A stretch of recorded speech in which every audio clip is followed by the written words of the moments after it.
coming up today. Not everyone paints Sistine Chapel perfection. You know what I mean? Like, I like shit that sucks. I really do. Painting that sucks is better to me because it shows, it's just more interesting. Like, things that are so perfect could be traced. You could be like, you fucking projected that. Like, dog, this is not projected. I stood there and I fucking wonkied this out. I put a knife to my shit. That's the way I like. I like it better when it kind of sucks. This is Radio Juxtapoz.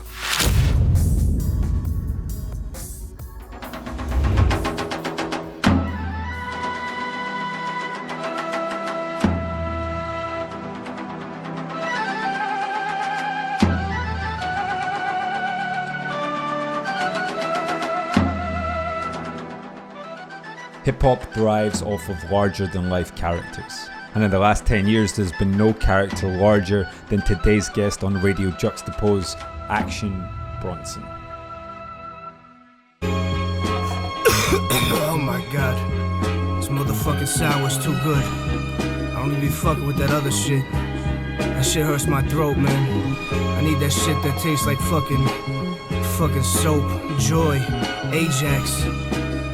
Shit.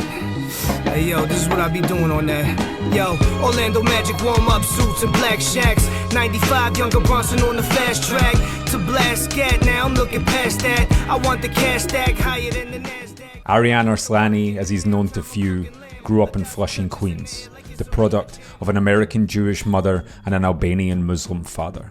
After breaking his leg in the restaurant he was working in as a chef, he used the time benched to focus turning his rap hobby into a career. By 2013 he was on tour in Australia, opening up for Eminem. Never shying away from his love of food, he developed a series in which he and his crew would delve into the culinary offerings of the cities they visited on tour, and so Fuck That's Delicious was born. For 4 seasons the show was hosted on Viceland, Spike Jonze's collaborative endeavour with Vice Media, amplifying Bronson's positive, charming, but do not fuck with me persona beyond the realm of rap. And after finishing the contract, Action's now reclaimed ownership of the production, hosting it on his own channel on YouTube. It now follows his journey as he ditches the fried, fatty foods in search of a healthier lifestyle. Today we digitally meet up with Action at his studio in New York, sat in a sea of paintings he's been quietly working on since 2018. 100 pounds leaner than he was this time last year, the pandemic has galvanised a new direction in Action's outlook. A strict diet change and a brutal workout regime bring us a lean, mean, rage against the machine Action that might be lighter in frame, but's larger than ever in character. I should probably warn you, this episode contains some levels of colourful language we haven't yet reached on Radio Juxtapoz, but let's be honest, you'd be disappointed if it didn't. Evan Preco and myself, Doug Gillen, caught up with Action just off the back of his release of the collectible Guardian of the Ocean, which was the character from the cover art on his latest album, Only for Dolphins. Just for the record, a tchotchke is an American Jewish term for a small decorative object. That might come in handy later. Enjoy the episode. Get it together, Justin. You gotta get it together, fam. Let's go. Yeah. Fuck the back talk. Save all that pussy shit for the catwalk. Now write your name 100 times on the blackboard. Just a white man excelling in a black sport. Congratulations on the release last week. Appreciate that, bro. Thank you very much. How's the reaction been? I mean, I think everything has been good. People have been enjoying them. I mean, every time that I put something out, I feel like there's always some sort of enjoyment. There's happiness. There's glee. I like ghee. I like ghee also. I went straight into the food. At this point in your life, in your career, does your audience get surprised when you drop anything that's like slightly out of what they know you for? Or is it like everyone's like along for the ride because you like to do so many different things? I would imagine that they know that I'm going to fucking come with some crazy shit at some point. I'm not just dropping regular things. There's always some sort of level of leveling up. You know what I mean? I always try to do some next shit. And everything that's near and dear to my heart, always keep it close.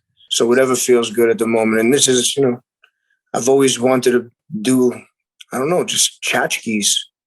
I like making tchotchkes. So wait, you have a genuine, as long as you give a genuine love to tchotchkes. I have a genuine interest and a genuine love for tchotchkes throughout my life. There's been tchotchkes set atop doily, like it's just the way life works. As they call it in Albanian, it's called tentena, and they're all hand-woven by women. You're from the peninsula of tchotchkes. As I am a Greek, I understand. Yeah, I'm from the tchotchke era. So for the listeners, can you break down what this drop was? Like, there's a bit of an interesting concept behind it. The drop was, it was just like I think it's about a 10-inch sculpture, wooden sculpture carved. It's a drawing that I did on the iPad, iDoodle. That's what I use as my little sketchbook. I like to, because you could color it real quick and switch shit. And it has a look. Did an album called Only for Dolphins. And I'm really, we need to be aware of the ocean and the water and our life supply. So I made a guardian of the ocean. I made a little reaper riding atop a dolphin, ready to go. Standing fucking tall. So where did that come from? Where did it come from? It was just, I don't know. When you get in the zone of drawing things together, I like, it's like putting a Marlboro sign on a Nike shoe or like Pepsi next to Coke. I don't know, it's just you fucking start doing weird shit. And I put a reaper on a dolphin. It was harmonious. It was just like it started singing to me. And then I carved it. Wait, you carved it? I carved the prototype into wood. Okay. I have the prototype here. The one that you saw was done by machine. I hand whittled one. All right. Is that the one with Japanese wood, or is it the other one that's with Japanese wood? This one is Japanese hardwood. If you say Japanese anything, Japanese tchotchkes, it even makes it a lot nicer. Well, yeah, I mean, it's just, that it's done with a level of expertise. Absolutely. How was your whittling? I picked whittling up about 2-3 years ago, but I don't whittle in a natural way. I whittle with a knife that was given to me by my Polish super. It's like a real hardcore knife he probably killed with. So I use like a killer knife to whittle. And I do all kinds of things. I make snakes out of 2x4s. I carve crocodiles. I carve African fish. I'm just into shit like that. I'm into folky type art, like animals, psychedelic animals that come to my mind. Turtles. I love a turtle. But you were saying I know. But when I visited you a couple weeks ago, a lot of the stuff that you were talking about was also things that, because we're all kind of the same age, is like things from your childhood and just like the sort of innocence of just being able to draw and paint the things around you in your life that you just liked and remember. Like there's a lot of that going on too. Absolutely. I mean, I told you that I uncovered a lot of my old drawings that my mother saved. And they're like fucking animals, cars, fucking, I found a fucking duck with a dick wearing a Columbia outfit. You know what I mean? Like his dick was out in a Columbia suit, the rain suit. And it had Timberlands on and it had a visor. He was wearing a visor. That dates that. You know what I mean? This was around 92. I was going to say early 90s. Yeah, 92 that was drawn because it had a Miami Hurricanes visor on. So I was just drawing crazy shit and cars and things like that. And I'm like, damn, it was so beautiful. And I was like, man, this is how I feel now. So I go with the wind. I do as I feel. When did art come into your life then? I've been conceived by art. I don't know. I came out of the womb as art. I am art. My birth was art. From day one, I've been around everything. My mother is a painter. She does tremendous watercolor things, and I've always admired her stuff. And I don't know, I've just always been around it. I would always draw. It took different paths. You do graffiti, you would do this, you would do different things. And it's taken a path where I didn't do any type of art for a while. And then I rekindled when I hurt my knee in 2018. It always takes some sort of catastrophe to rekindle with something for me. I don't know why, but I was playing in a fucking celebrity softball game my man CC Sabathia at Yankee Stadium. And, you know, I was very heavy. I hit a double because I'm still fucking unbelievable. My athleticism was crazy at 375. It was unbelievable. It was John Kruk up there. So I'm legging out the double, and Mariano Rivera is coming around third. You know, I score him. RBI goes to me, and it's Mariano Rivera. So on my way to second, it's like someone shot me in the leg. I fell, fucking blew my meniscus out. And I had to go on tour the next day, and that didn't happen. So I missed a couple months, and I was fucking down in the dumps, and I just got myself back. I started by making it a goal to just paint my next album cover, which was White Bronco. And from there came roughly 200 paintings of large scale, small scale, paperwork, fucking gouache, whatever that fucking word is. I like that.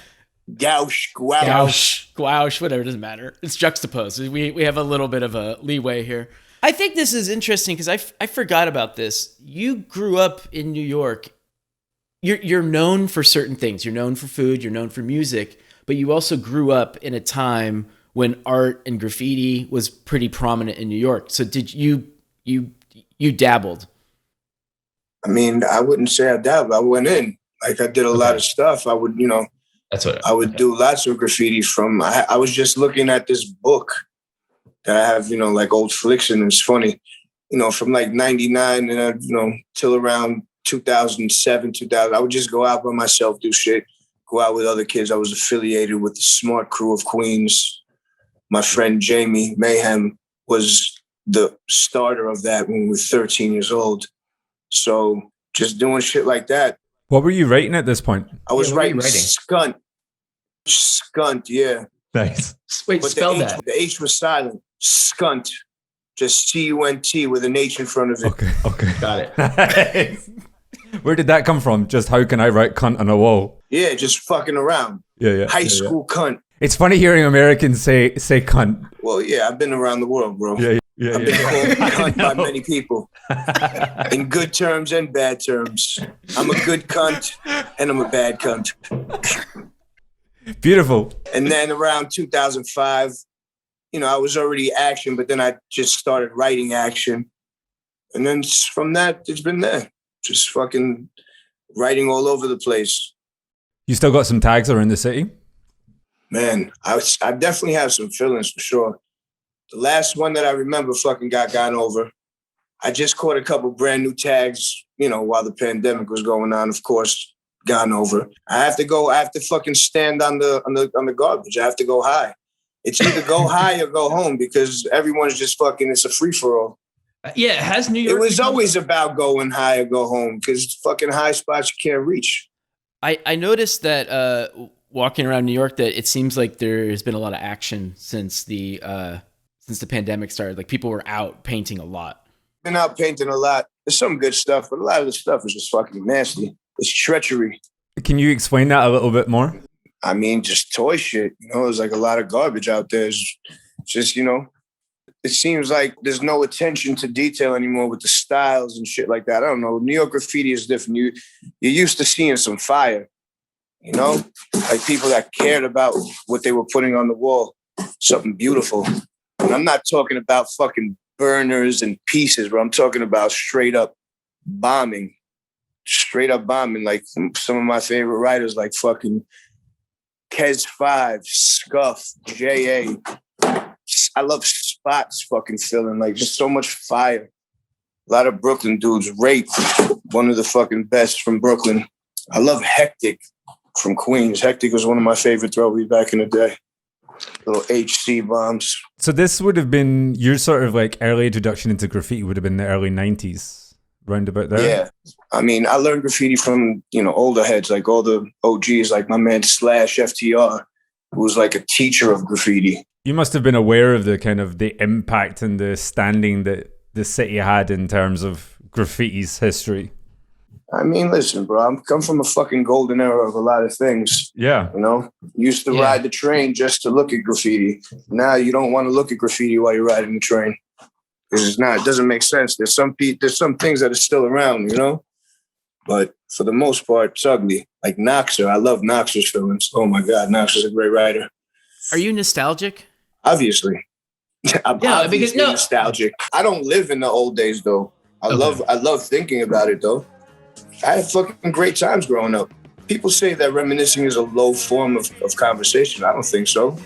It's just you're fucking going down memory lane. You still have your eyes on the. I'm still looking at the future. I live day by day. Right. I don't live in the past.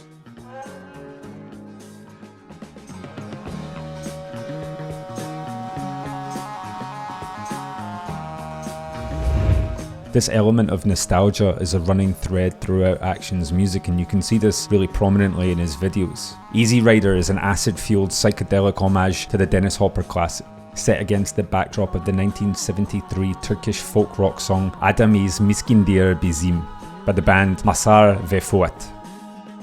2020's Latin Grammys takes us to the Barbados 1995 Strongman competition, where we see a deep-faked Action take the place of the four-time world's strongest man Icelandic Magnus Ver Magnusson. The more you analyse Action, the lyrics, the beats, the videos, the way he spits, and more recently, the imagery in his paintings, he is an homage to the cultures that shaped him and the ones that inspire him. You're listening to Radio Juxtapoz in conversation today with Action Bronson. Was there a bit of a relief for, not, I don't want to say relief, but when you knew you weren't going to be able to tour for a bit, did you feel like, all right, I get to paint? Like, was there a little bit of like positivity about that? Yeah, for me, I always feel relieved when I don't have to do something. When I kind of get taken out of it the easy way, when it's not me, when it just gets canceled and it's out of my control, I'm okay with things like that. Obviously, for the first couple of months, a couple of weeks, you're figuring shit out. I don't know. I keep it pushing. I don't let anything deter, whether it be global pandemic or whatever, volcanoes erupting. I'm still doing it. Is there a new volcano that erupted? There's volcanoes erupting as we speak, my brother. Well, I mean, underneath the ocean. Well, no, not that I know of. Okay. All right. Possibly, it could be happening right now.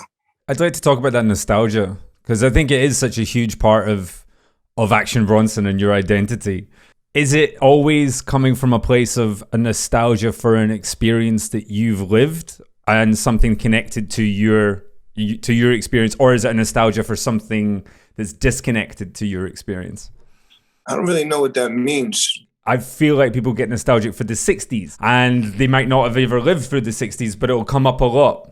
I got you. I get nostalgic for the 50s in music. Like if I get in the car and I put on 50s channel on Sirius, I fucking love that shit. If it transports me right there, because I was, my mother played that music for me too. So I do feel nostalgia for lots of different eras. I feel, it's like you've lived different lifetimes. There's I can't put my finger on where I've been, so that's why I've been touched by so many different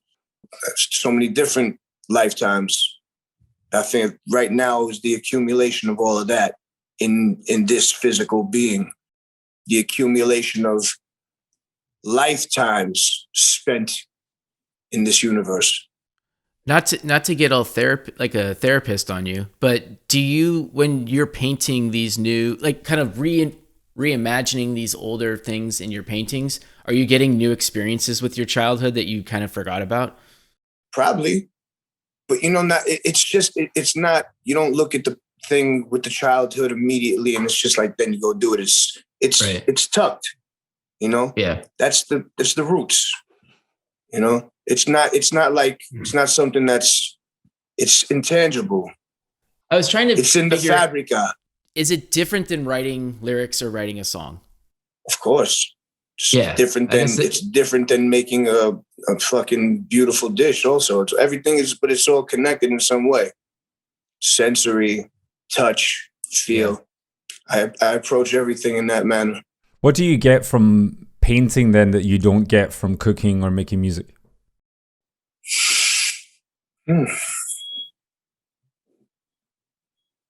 I don't know, I get to look at these things. You know, I like to look at paintings. I like art.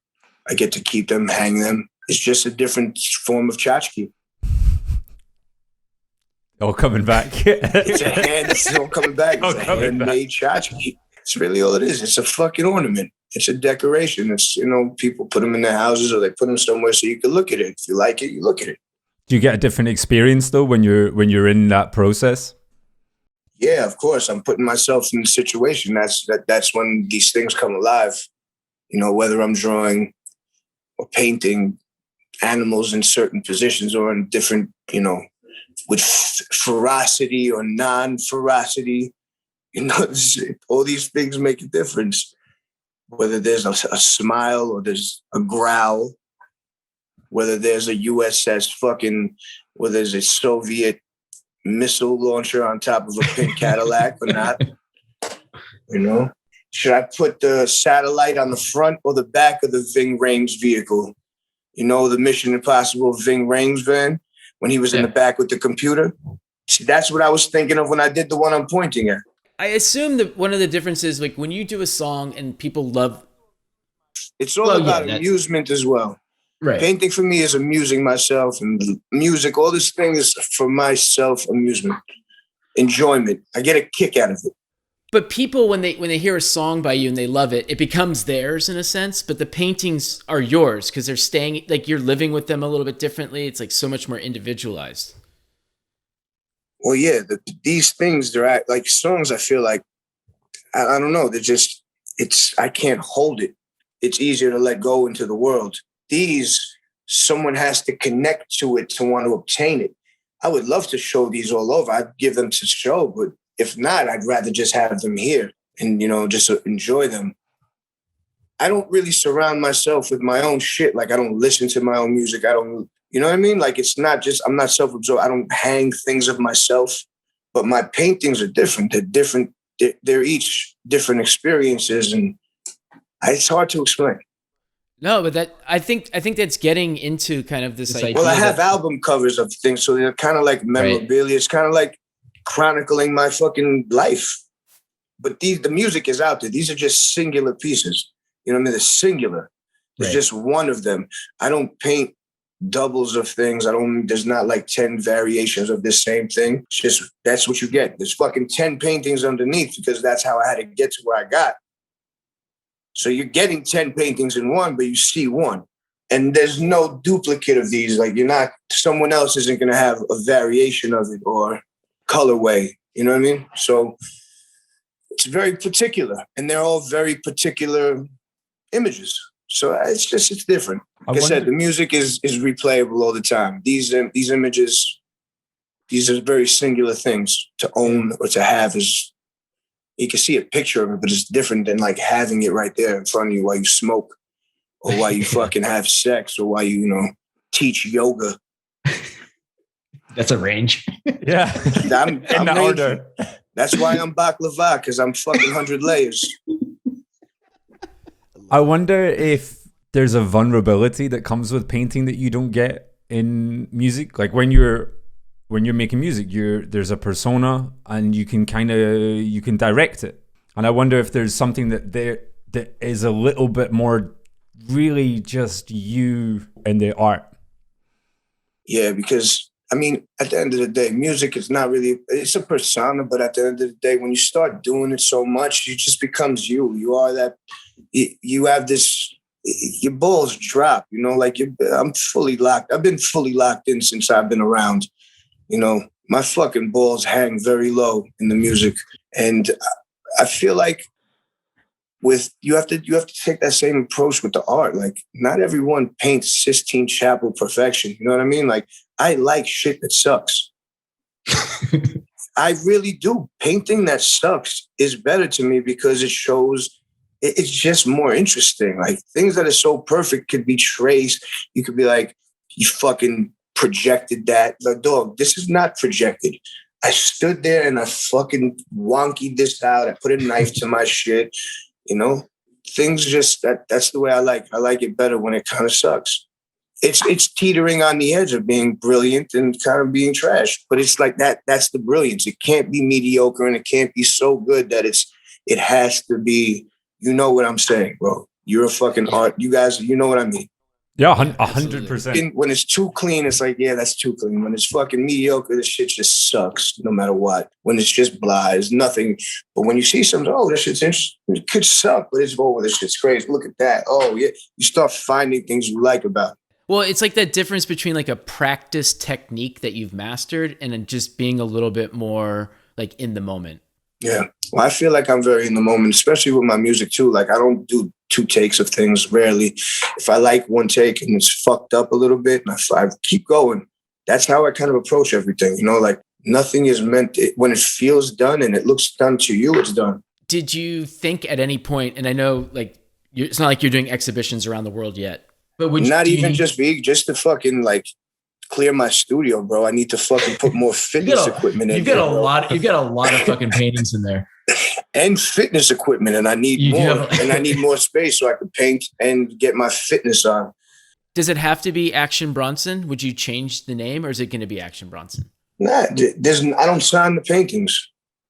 I've signed 1 painting, and I signed it with my last name, Arslani. So I'll probably just sign Arslani on everything. You could just call me Arslani. That has a little bit of a fine art connotation to it, actually. It is. It's a very special name. What's the Chapel of Sacred Mirrors? Chapel of Sacred Mirrors is a very special place.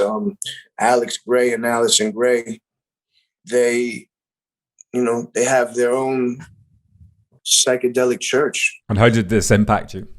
I guess is the follow-up question. I did a Fuck That's Delicious episode over there, and they just had easels set up and canvas and said start painting, and that was like that rekindled my love for feeling good. I felt really good doing this, so I just continued. I saw the paint that they had there, golden, and then I saw the different things, the brushes and shit, and I just went and got everything. Started like that. It's weird to me, and I've always forget about this, but Alex Gray's, one of his paintings was in a Beastie Boys album. Yeah, Tool also. He did a lot of Tool album covers. I feel like a lot of the stuff you're saying is that maybe we've become slightly too safe in the art world. Like everything's a little too safe.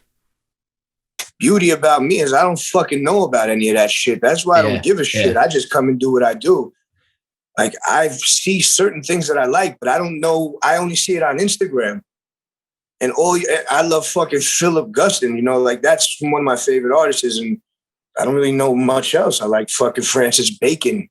I know I like that shit. Right. I know I like that shit. I have his book. I asked my mother to get me that book for my birthday, his coupling book. Yeah, man, I don't know whether it's safe or not, but I do see a lot of like, it's just sterile, almost sterile. Yeah. It's like everything is very hype beastish to say. Yeah. I think you're probably right. I think that's a term that makes plenty of sense. Yeah. Maybe someone would say I fall victim to that. I fall part of that. But bro, this is genuine. Like I don't even care about fucking making anything off this. This is not what I started this for. This is not what I'm doing this for. This is not about me trying to largen my profile in any world whatsoever. We're doing this because, Roger came through. We met a while ago, said we're going to do something. That's it. Like, I don't hound people. If you guys are interested, you're interested. I'm happy about that. I don't want anything to be misconstrued that I'm trying to fucking come in and like, do some weirdo shit, Right. Because it's not the case. I just enjoy doing this. I'm just a person who has love and passion for things that I do, and fuck it. If I'm going to share it, I'm going to share it. That kind of means that the art that you're seeing is the art that's free from all those pressures. Every single person doing a MFA at Yale, they have that overhead. They have that thing that's sitting in the back of their head going, I'm paying this. I need to make this money somehow. And then you're coming in going, I just want to make this and I don't really care about that. And this is the result. It is the result, but at the end of the day, I know that it looks, like we're positioning to do things and there's things going on and shit like that. I swear I don't give a fuck. I will continue to paint whether people care about it or not care about it, because this is what I do. This is ingrained into my life now. So, like I said, this is my therapy. You know, this is very personal to me. But And the you fact that mentioned- I'm sorry, bro, but the fact that I Yeah. even put it up to show anybody that I was doing it took a lot. I swear. Took a lot. Yeah. Just wanted to say that. I was actually, that was going to be my next question, was that was there any bit of you like, maybe I don't want to share any of this and I just want to do it for myself, but then like you kind of are, it seems like for you also it's like, no, I can show the things I'm doing. That's okay. I believe in this stuff. Well, yeah, I believe in Yeah. myself. I'm comfortable in that. It took me a while. I don't know, the White Bronco cover, I felt like there was something there. It wasn't some like little bitch ass like weirdo shit. It was like a real piece. I sent it to a bunch of people and they were like, yo, this is crazy. Like, all right. And then when I used it as the cover, everyone else loved it. And that sparked, once people start giving you confidence, it starts building. You know, you take that and you run with it. A lot of the love and support gave me the confidence to continue doing what I do, besides it being therapy for me. Like, I could paint, I could draw on a little piece of paper and that'd be fine. Like I could write action 1,000 times and that could be my therapy. But to go and get canvas and get colors and get crazy and get shit like that, I don't know. I got hype. I got fucking hype. You also mentioned something about you didn't have to like explain stuff to like an art director to make an album cover for you too, which was kind of in a way really nice for you. You know, everything that I've done, it's always with direction, because I can't do Photoshop myself. I can't do the things that we were using. You know what I mean? I can't do that myself. So I have to tell them what I like, or, oh, I like this. You could do it like that. I was done with that. Mm-hmm. I needed to be able to do it physically and analog, you know, like the way I know how.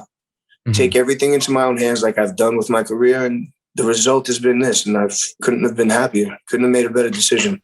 How has the new lifestyle helped or changed or impacted in some way your creativity? I mean, it unlocks everything. You start thinking a lot clearer and having much crazier thoughts and implementing different types of meditative breathing situations into things. And you just start exploring more and opening more, just getting open. Were you ever reliant on like that idea of psychedelics to help get you to a place where you could be creatively free, or is it kind of the other way around? Because I know a lot of people have been in that place where they can only make certain art if they're you know, on shrooms or whatever. How was your experience? I take so much shrooms I could barely talk when I'm on that motherfucker. Like, you eat so much, how do you even? I can't. I'm fucking chomping on fucking beef jerky. That's not even there.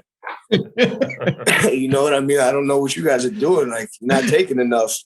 After I come out of it is when the creation happens. Yeah, of course, you smoke DMT, you start opening. I've smoked everything that you can imagine. So you start opening. You're either there or you're not. You're mental. You have to be connected to where you're connected to, or you're not there, you know? Which of those drugs gives you the best creative experience after? I mean, shrooms, you feel like a totally different person. Feel much, I don't know, there's some clarity that's there. DMT also, but DMT could go through a fucking lifetime. You could go through 100 lifetimes on DMT in 15 minutes. And I think that's taken me the furthest ever. And I don't know, just fucking blast you off into who the hell knows immediately. And you just enjoy the ride. In a positive way. Oh, yeah. Always. See some dark shit sometimes, but that's life. How has like this new, I mean, people, I know this is a podcast, so people are going to have to Google or go to your Instagram to see this, but like you've gone through a transformation, you're healthier. And Doug kind of touched on it a second ago, but is it something that is just helping you in every single like creative thing that you do? I haven't painted per se in, big piece in a while, but I'm creating in all kinds of other ways. Lots of different things are unlocking, whether it be on some serious shit, my whittling. It's just for me. And that could turn into like a bigger scale thing. I could make a fucking little thing, it could turn bigger. And that's what I'm hoping for, to make, a small scale and it becomes a large scale. I'm really glad we brought up whittling a few times in this interview. Design, trying to design different things, not just creating different footwear pieces and shit like that, trying to make cool shit. Just trying to make cool shit, bottom line. Do you see a 3D element in all your paintings then? Do you see them as sculptures before you see them as 2D paintings? Afterwards, I mean, yeah, I would imagine, but I can't paint in 3D, which is sick. I can only paint flat. No. Yeah, that's it. I love it though. It makes me feel good. I like flat earth shit. I'm telling you right now, your eye doodle that you showed me of the car and the tank or whatever, that was pretty good eye doodle skills. Telling you, bro. It was pretty good. I'm like Todd James on the eye doodle. He's the most impressive eye doodler I've seen. Oh, really? He does eye doodle? I mean, his little computer drawings are sick. Oh, that's right. Yeah, those are sick. Fire. Do you collect art? I just started collecting a couple of things. I have things that a couple of friends have made me. My boy Jeezy from Philly painted me. He airbrushed me and Mike Tyson painting him holding the tiger. It's one of my favorite things that I have.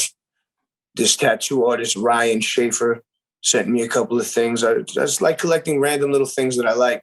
There's this one artist that I've been following for a while. His name is Jesus Sinceros. Fucking incredible. I just purchased a little watercolor thing from him. What do you look for in art? That, like, what is it that kind of catches you? Check that dude. I like fucking folky wonky shit. Mm-hmm. Looks very indigenous. I feel like there's a connection there between the art that you like and the music you like. Then there's for sure. The music, my musical taste is worldly and vast. I don't, I like uncovering shit. Yeah, I feel you could definitely make that correlation. Where did your exposure to these like global genres come from? I was introduced to incredible music when I was young. I have a family of musicians and ethnic people, straight up fucking off the boat musicians. So all that music comes from there. And I listened to a lot of Carlos Santana. Back in the day, I was introduced to a lot of that stuff and different types of guitar music and Gypsy Kings and shit like that.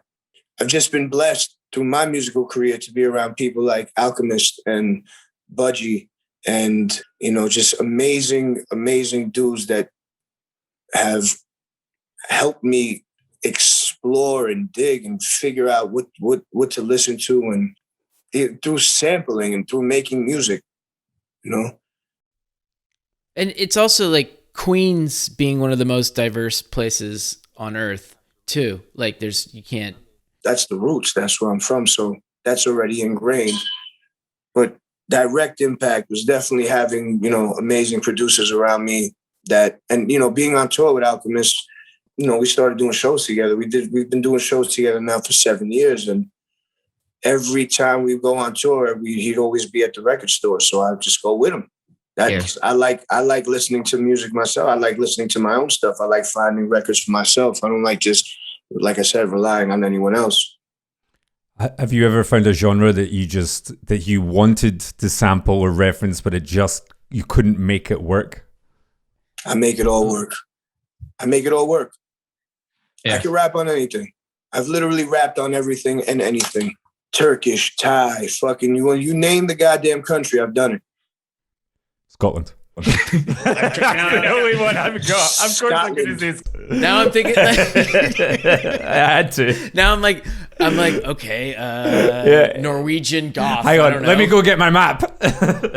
Norwegian goth was one of my firsts. I mean, you want to talk about Norwegian goth? I've done shows in fucking Norrköping, in fucking crazy Scandinavian places, 9 hours away in Norway and away from Oslo. Crazy that's goth. That's fucking goth. Transylvanian shit. Do you miss any of that right now? I'm happy that I'm happy I've been traveling the world for 10 years before this bullshit happened. Right. We getting back. I'm going to South Africa in July. Fuck that. I'm going on a surf trip. Wait, hold on a second. You're not surfing. You're body surfing. No, I don't body surf. I bodyboard. Bodyboard. And it's still surfing, just using a different vehicle. Okay. All right. Nice. I'm scared of the water, so I don't know. Yeah, don't ever fucking question me like that again. Crazy? I go head first, man. I don't stand up. I go head first. I'm Superman. I Superman that hoe.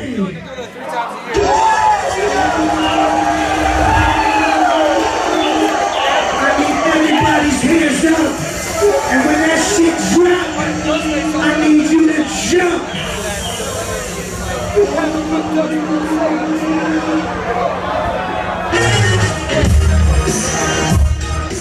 Looking at art through Action's career, you can see how big an influence movies have been in his life. From the front cover of his debut studio album, Dr. Lecter, through to the Tarantino-esque productions in music videos like Mongolia. Lone wolf protagonists, the quintessential man's man, play a huge part in his identity, and you can see that in the way that Action carries himself. This demeanour has brought out this weird subculture of his fan base, in which it seems to have become a rite of passage to be body slammed by the former 300-pound rapper. Rather them than me.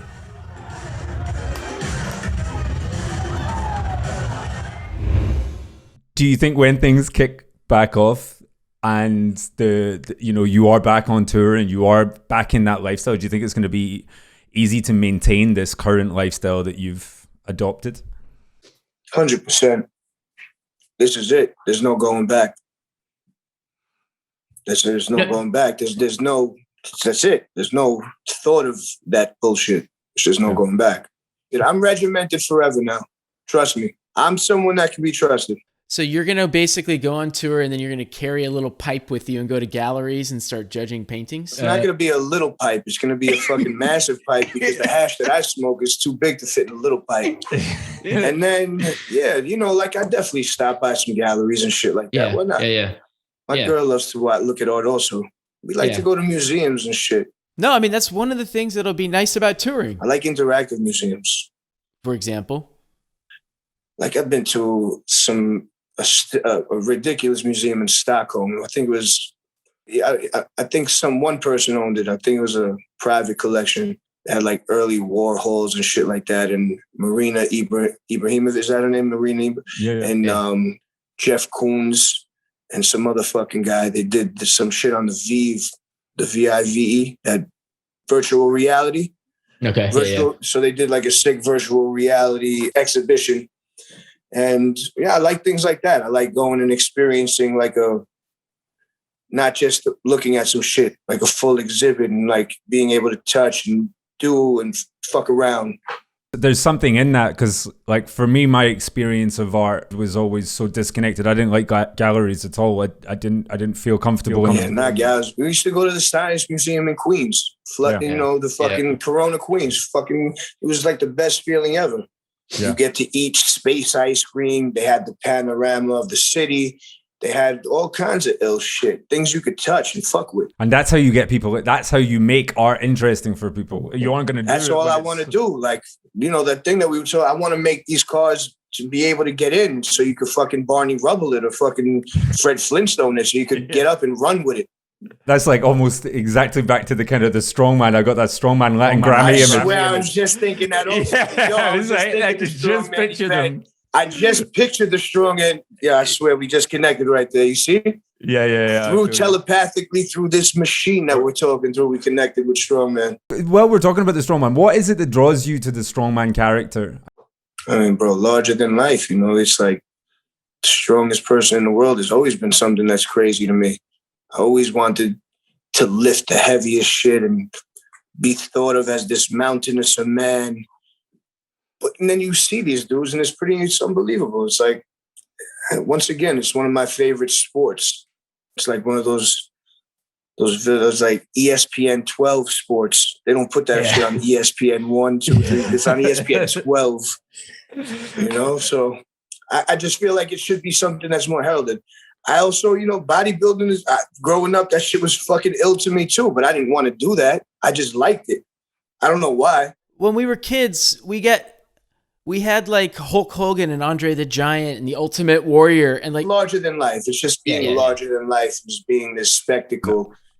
I can't help but think that there's a little bit that's like keeping an eye on the numbers just to see if you're like reaching for that. Would you enter a competition? Would you want to take that? Strongman is not for me. I just had 2019 World's Strongest Man Martins Lisis in New York training with him.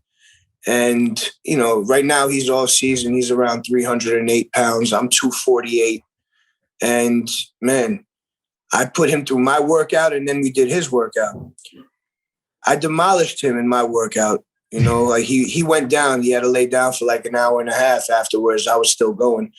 But that's because I train with heavyweight and I do a lot of reps. So I'm like I'm in good shape. He's more like, lift very heavy, wait 5 minutes, lift very heavy, wait. You know what I mean? So then the next day we did it. I did really well, but I can't fucking press anything over my head because I have a torn rotator. So all that shit, you just get injured too much. Yeah. But I love it so much. Like, he helped me with my squat. He helped me with so many different things within one day of just using technique. Just taught me technique on my squat. Like, I was able to go way past 90 degrees, fucking ass to the grass.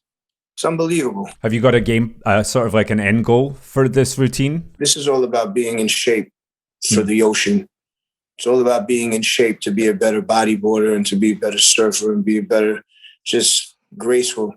Being able to do moves and shit, like flips and spins. And if I think of a guy from Flushing, Queens, I don't necessarily see where the connection to the ocean comes. So when did the ocean...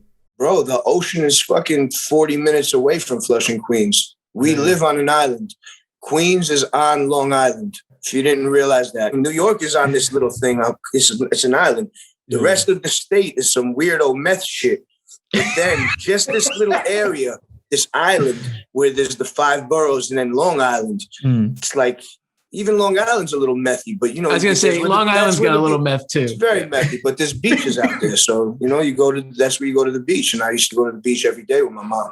Oh, okay. And you would get the bodyboard. It was called a boogie board at the surf shop, the Maury boogie board. And you would go fucking shred. Maury boogie. And then as you get older, you realize that these dudes are doing it like in a fucking sick way and competitively. And I want to do that. I want to ride the right way. I want to be fucking totally fucking tubular. I want to get shade. I want to be locked in. I want to flip. I want to do moves. So that's where the game plan is. You got to bring a photographer with you so we can have the evidence. I have evidence. I got all kinds of footage from the beginning. I'm ready to unleash. Well, you're in the New York Times, aren't you, at the moment? I am. Yeah, with Boogie Board. Like, I think you got a photographer covered. Yeah, the heralded cover of the New York Times food section. I'm on the fucking cover on a bodyboard, straight up shredding. Which section are we putting Action in? You could have put me in any section.